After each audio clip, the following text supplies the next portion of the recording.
story you are about to hear is true. Only the names have been changed. Only the names have been changed. Okay. I'm ready when you are.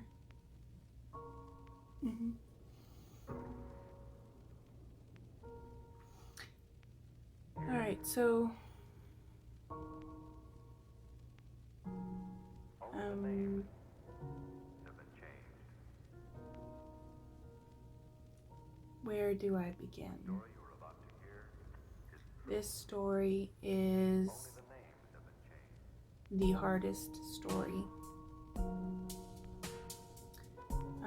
It's the day that I had to turn myself in to essentially detox in jail.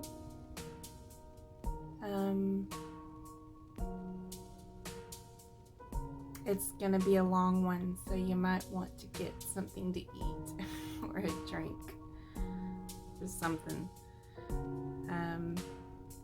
This is the most important story that I have of my transformation.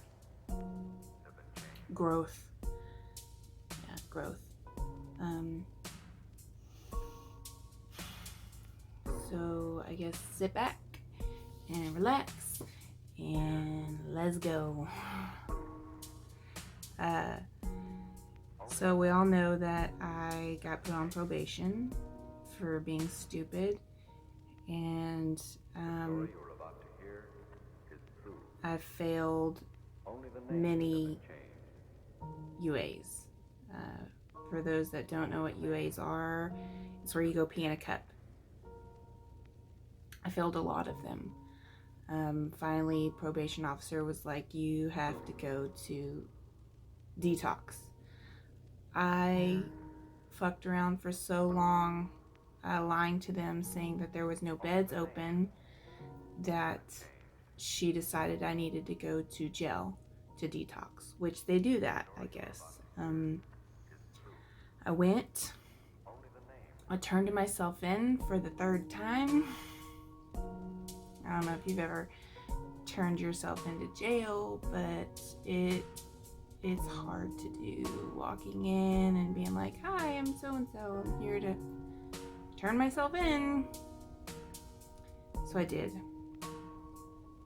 knowing what was coming. I mean, not knowing everything, but knowing that I was going to be sick in jail again. So I get put in, I didn't get put in general population immediately because they were overcrowded at the time. So I got put in with 3 other girls in mental health, which was a giant cell for 4 or 5 people, I think it was, with the big window. So, you know, there was no bars, there was no big door, it was just all window, so you could see in. So when I got put, when I went in, I popped like 2 Xanaxes because I knew I was gonna be sick, and I was kind of prolonging what was inevitable. I slept for the first day, and I slept that night, and when you go in, they give you a tuberculosis shot, and you speak to medical, and if you don't tell them that you're going to be detoxing, then they're not going to know, and you're going to be sick as hell. I mean, you're going to be sick anyway, but they're not going to know unless you tell them. And it's jail, so they've seen everything. You know, there's nothing new that you could tell them that's going to shock them. So I went in and told them, yeah, I'm going to be detoxing off of this, and I'm going to be really sick, and I need your help. So of course they put me for the detox cart, where they go around and they give you Imodium so you don't shit yourself, and Tylenol.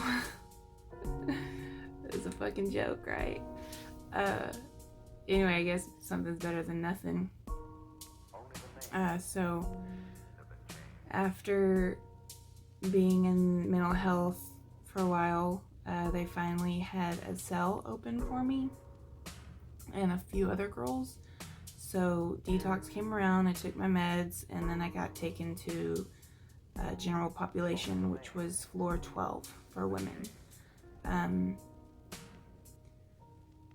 Immediately getting into my cell, I told my cellie what was going to happen, what I knew what was going to happen. She was pretty cool about the whole thing. She was pretty laid back and relaxed about it. I guess she'd never experienced it before, so she didn't really know what to expect. That day into night, it started getting really bad. I started getting pretty sick. I would lay on myself, on the bed, of course, tossing and turning and not being able to sleep. And then it got to the point where I'm like back and forth to the toilet the whole time, all night long, which is gross. But then that third night, it's like that for the first 24, 48 hours. It's manageable, you can deal with it, but after about 72 hours of that, it gets worse. It's like having the flu, but 10 times over. There's no controlling it, there's no stopping it. Once it begins and you don't have that dope to stop it, there's no stopping it. It's coming. So I'm laying on the bed, and I take my towel. They give you a towel and a bunch of other crap, and I put it on the ground in between the bed and the wall, and because I keep getting sick and I can't make it to the toilet at this point. It's coming up involuntary. All I can do is lean over the bed and throw up on the towel and hope that the towel catches it. At this point, when I'm throwing up, I'm also defecating on myself. Take a minute and really soak that in. 1, you're in jail. 2, you're laying on a bed. I keep fucking saying that. You're laying in a cell bed on a hard, I don't even know what to call it. It's not even a mat. It's horrible. You're sick. You can't move. You're throwing up and shitting yourself all at the same time, and nobody gives a shit. Nobody fucking cares. Nobody. To them, you're just another addict that needs to detox. And I get it, So it gets really fuzzy. I remember telling the guard that I needed new pants. Only the names have been changed. I'm not even sure if I even got those or not. Only the names. I think it was dinner time or almost dinner time. And I sat up on my bed and asked my cellie if she would get me some water. I don't really remember everything that happened after that. Next thing I know, I'm being woken up by medical in my cell, screaming at me and doing the sternum rub. I don't know if you guys have ever had that done before, but if you're passed out and they do that, it hurts and it's gonna wake you up. I've had that done several times in my life. Most of the time it has woke me up.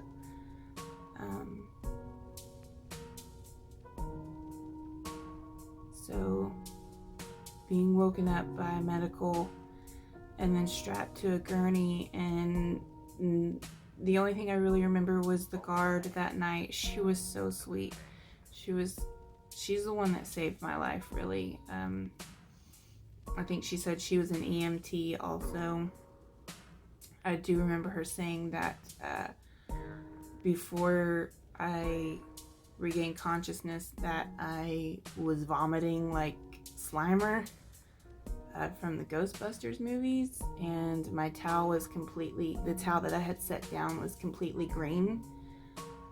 So that was, I guess, stomach bile, and because I didn't eat much. I didn't eat at all when I was in jail, or ever for that matter of fact. So I get taken to medical, and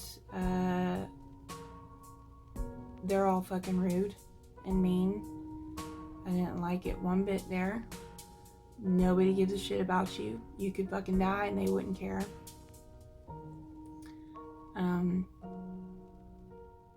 They took me back down to general population after a while on in a wheelchair, and sat me in a wheelchair for a while. I had 3 or 4 seizures in the wheelchair. They rolled me back up to medical, sat me in a fucking cell, strapped to a wheelchair, drooling on myself. Nobody cared then either. I could have died again and nobody would have cared. Nobody gave a shit. They took me back down to the cell because they were, I don't know what, they were waiting for a bed in medical to open up so they could, I guess, keep an eye on me. But it's not really fucking medical. It's mental health. It's where they keep all of the people that are gonna like murder somebody if they get put in general population. So they take me back down to my cell, and I lay there for a little while. I guess it was about 5 or 6 in the morning when they finally came and got me to take me to the bed. I think I finally got into the room. It was around lunchtime. I was on a wheelchair for that amount of time, from about 5 or 6 in the morning till about noon, waiting for the room to be cleared. I get put in the room by myself. There's 2 beds, but I'm there alone. And I can hear everybody screaming, causing shit, talking shit to the guards, just unnecessary bullshit, really. I did not want to be there. I was very sick at this point. I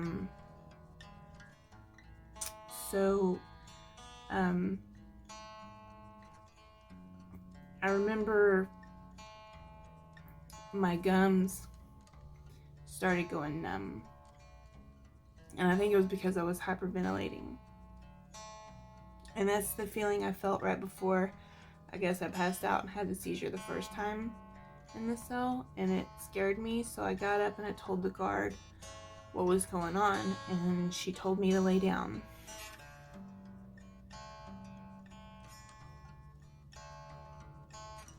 She told me to lay down. So I did. I laid down.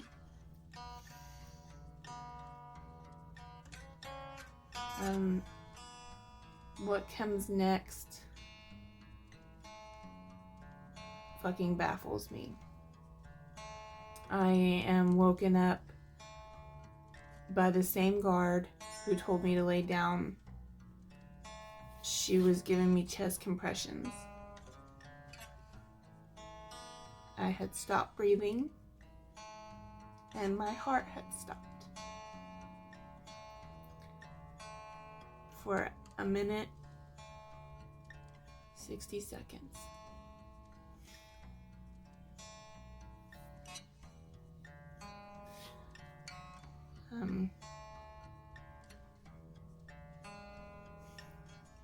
They take me back up to medical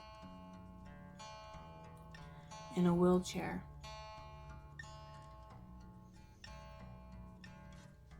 And again, medical. They were rude. They were mean to me. And I'm no exception to anybody, but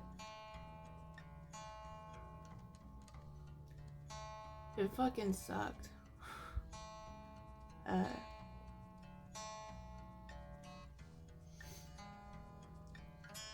So I'm in medical and she does an EKG and tells me that I have a heart of an 80-year-old. I'm 37.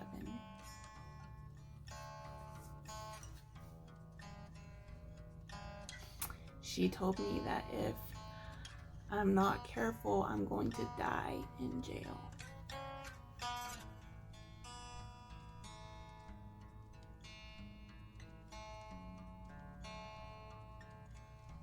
If you think about that for a second,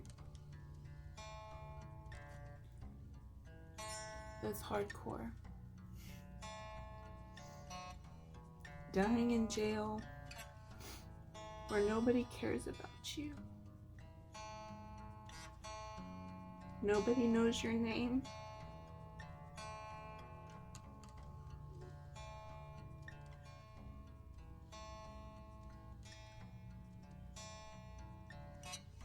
My heart literally stopped.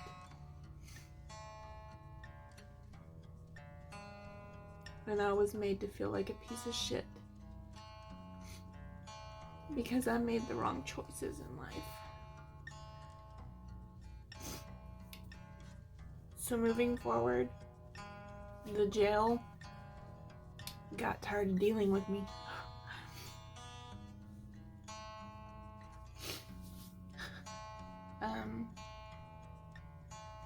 So they called the EMTs from JPS and they came and got me. I spent the next 7 days at JPS. 5 of those days I was spent chained to the bed. I had 3 seizures and 1 stroke while I was there at JPS. And they still wanted to chain me to the bed. Even after the nurse was like, this is stupid. I mean, she's not going anywhere. She can't even get up to go to the bathroom if she needs to.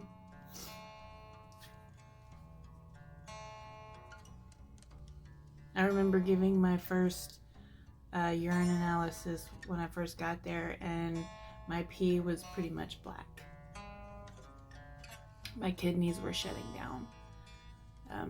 Everything in my body was trying to stop.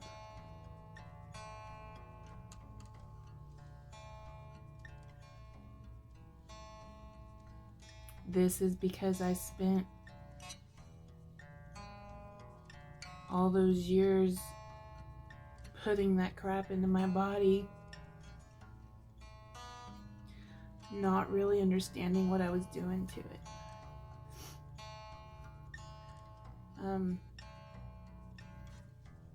I spent years walking around with my arms up like this because I couldn't physically bend them out. I couldn't. It hurt.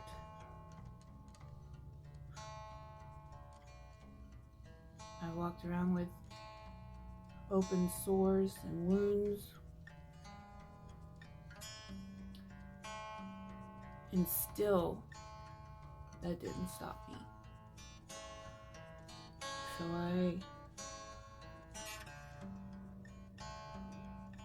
I finally got that just right ass whooping. It was that detox. And even though it was hard to do, it saved my life. Even though I almost died,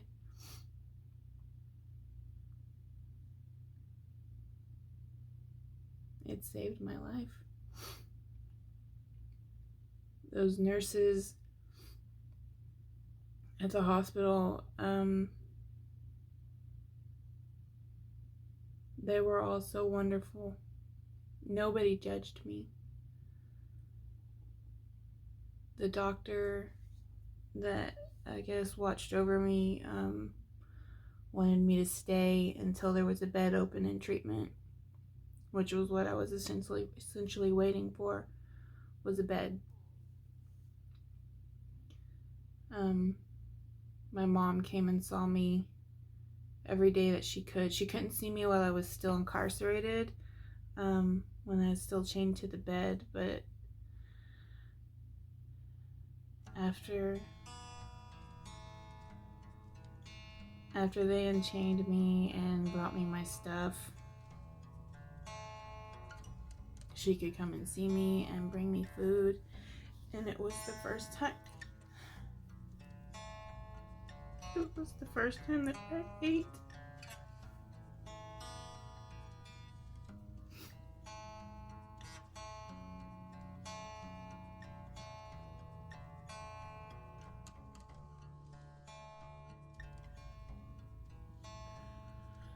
So,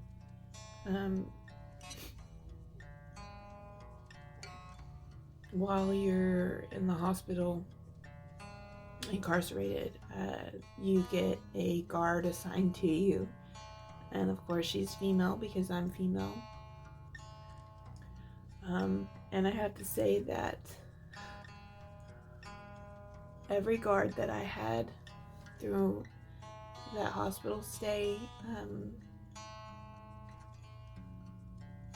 none of them ever judged me. None of them ever talked shit. None of them were rude. They all sympathized.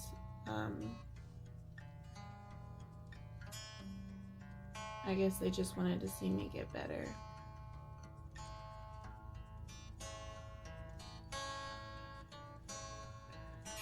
So moving forward, after they took the chains and they left, and I no longer had any guards with me, my mom got to visit, and my best friends show up.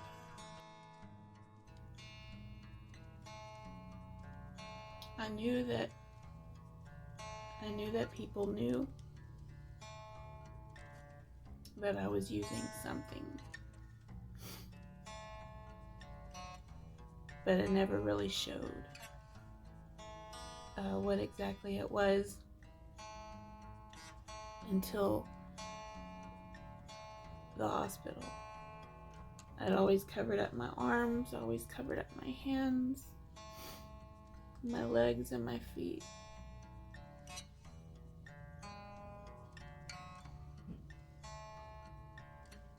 But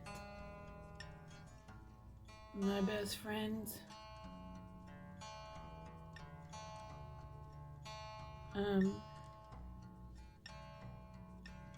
I've known since we were 12 years old.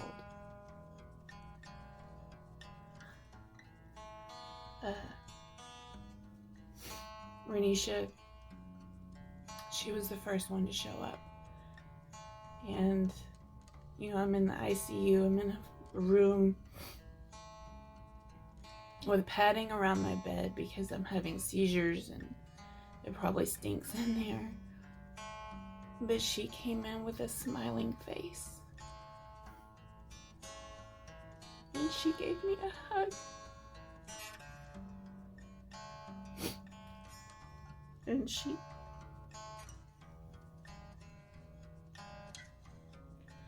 sat there and talked to me like it didn't hurt her.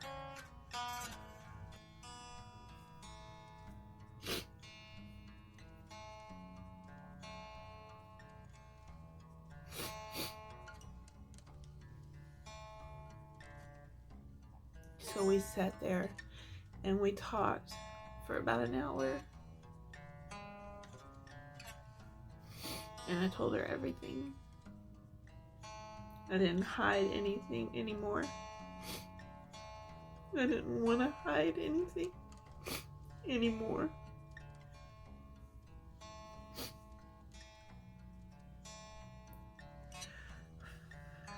So we sat there and laughed and cried and took pictures. And then it was time for her to go. And she gave me a hug and she walked out, and I know her walking away was probably the hardest thing she's had to do. To see her childhood friend. That fucked up.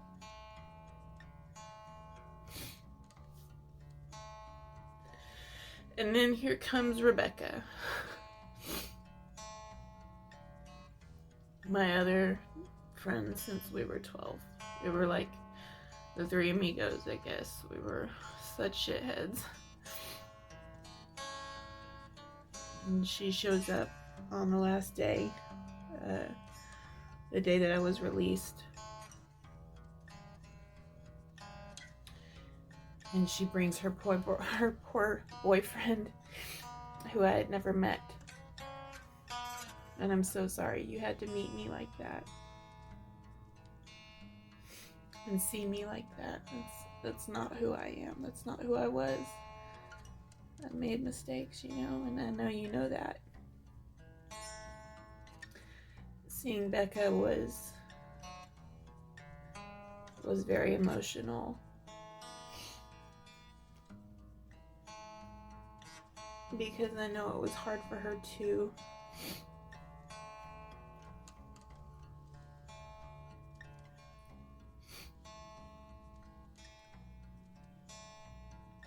We sat there for about an hour talking also about everything, and again, I didn't lie about anything. I let her know it all, which I know probably killed her as well.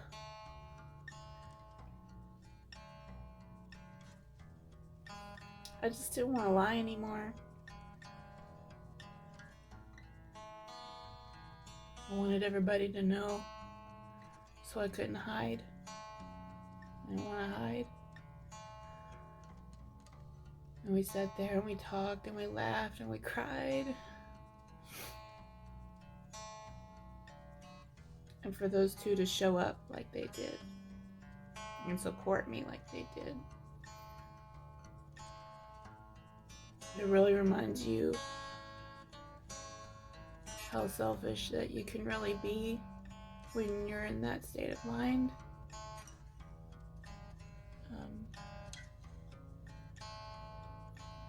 But they loved me and they supported me and they never judged me.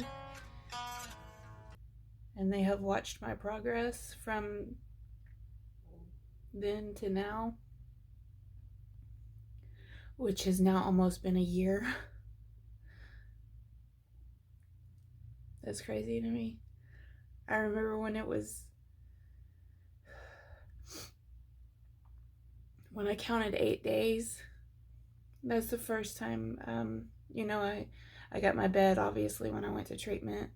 The day after I got out of the hospital, me and my mom went to Target, and I got a phone call from Pine Street, and they told me they had a bed, and I needed to be there at 8 a.m. the next morning, and I went. I went and got a haircut, and I shaved my head so I didn't have to deal with my hair.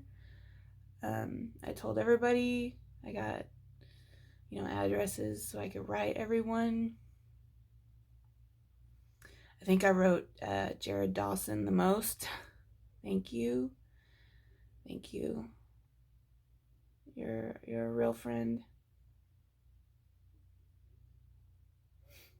I can understand now why you and Clint were best friends.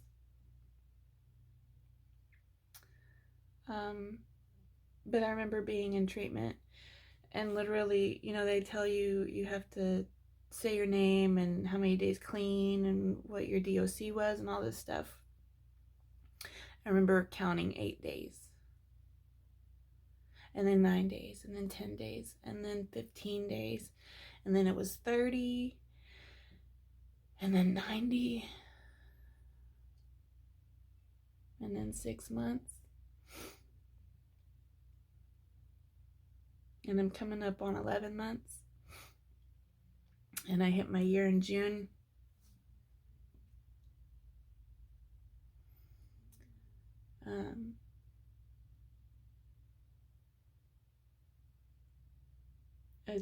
It's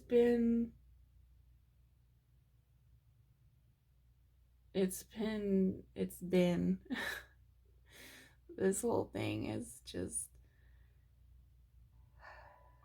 I can say that I'm happy. Anybody who has ever been that deep, drowning, abandoned, lost, when you find your way back,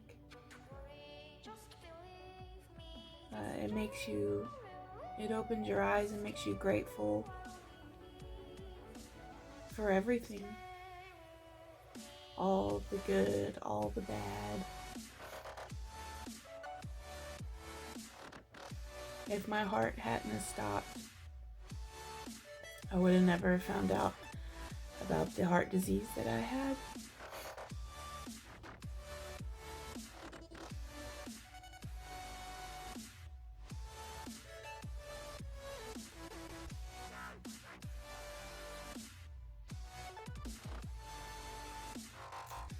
I'm grateful for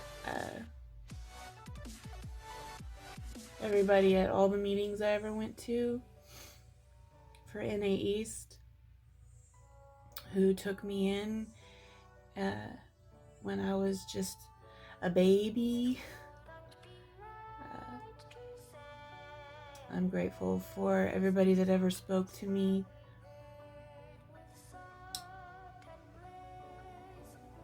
I'm grateful for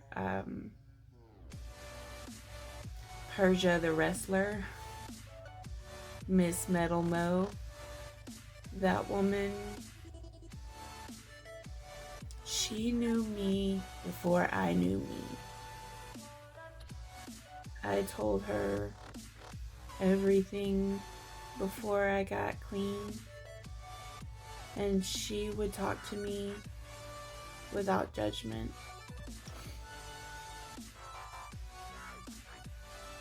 And then I guess when I had to go to treatment,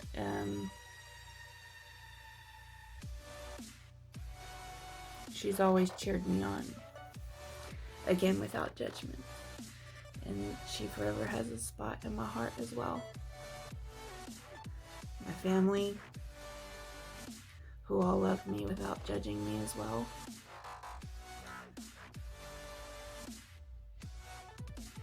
My dad.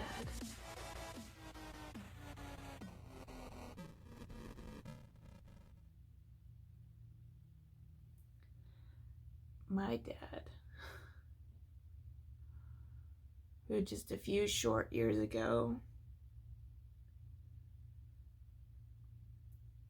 hated me.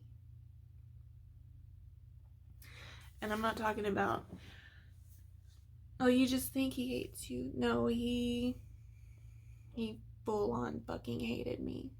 He told me. And then last year at my birthday, my belly button birthday, he sang happy birthday to me. So I'm making my amends. And it goes without saying, my mother, my mom. I give her so much shit. But it's all from love.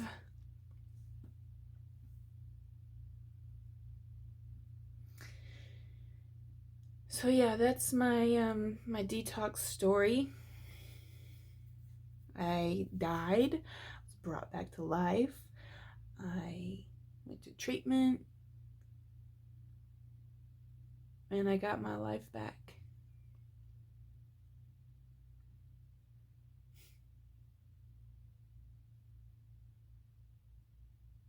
Yeah.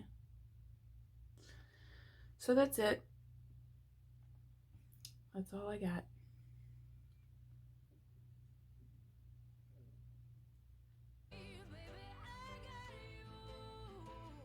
you got any questions, you let me know and I'll answer them.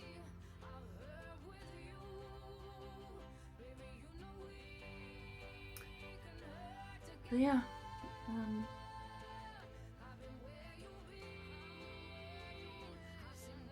my name is Lonnie, and I am a recovering addict. Thanks for letting me share.